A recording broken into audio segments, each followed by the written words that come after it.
হবু ননদ এবং নন্দাই এসেছে আমাদের বাড়িতে। নন্দাইয়ের কাজের সূত্রে তারা সপরিবারে বেঙ্গলের বাইরেই থাকে। বাড়িঘর আসা হয় না বললেই চলে, ওই বছরে এক আধটা বার, কিন্তু এই 2 বছর ধরে কিন্তু তারা একবারও বেঙ্গলে আসেনি। ফাইনালি এই জামাই ষষ্ঠীর সময় তারা কিন্তু আমার হবু শ্বশুরবাড়িতে আসে। এদিকে তাদের একদমই আসা হয় না বলে আমার সাথেও দেখা হয় না, তাই কিন্তু আমার তাদের জন্য খুব মন খারাপ করে, কারণ আমার কিন্তু আমার ননদের সাথে খুব ভালো সম্পর্ক।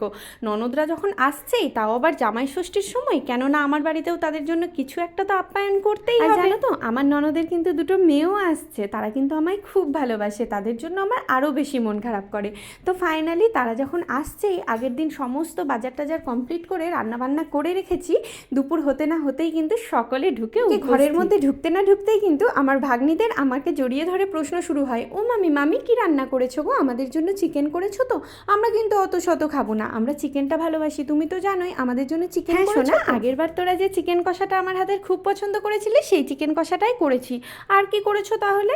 আর কি করেছো বলতে আমি বললাম, আচ্ছা বেশ, দুপুরবেলা তোরা সব কিছু দিয়ে চিকেন কষা দিয়ে খা, সন্ধেবেলা তোদের জন্য একটা সারপ্রাইজ আছে। হতে না হতেই ওরা কিন্তু ঘুমিয়ে পড়েছে। ওদের ঘুমিয়ে পড়ার সুযোগ দেখে আমি কিন্তু তাড়াতাড়ি ফ্রিজ থেকে 2টো লেগ পিস বার করে ওদের জন্য চিকেন তন্দুরি করতে গেলাম, কারণ চিকেন কষা করার সময় 2টো লেগ কিন্তু আমি ওদের জন্য সাইড করে রেখেছিলাম।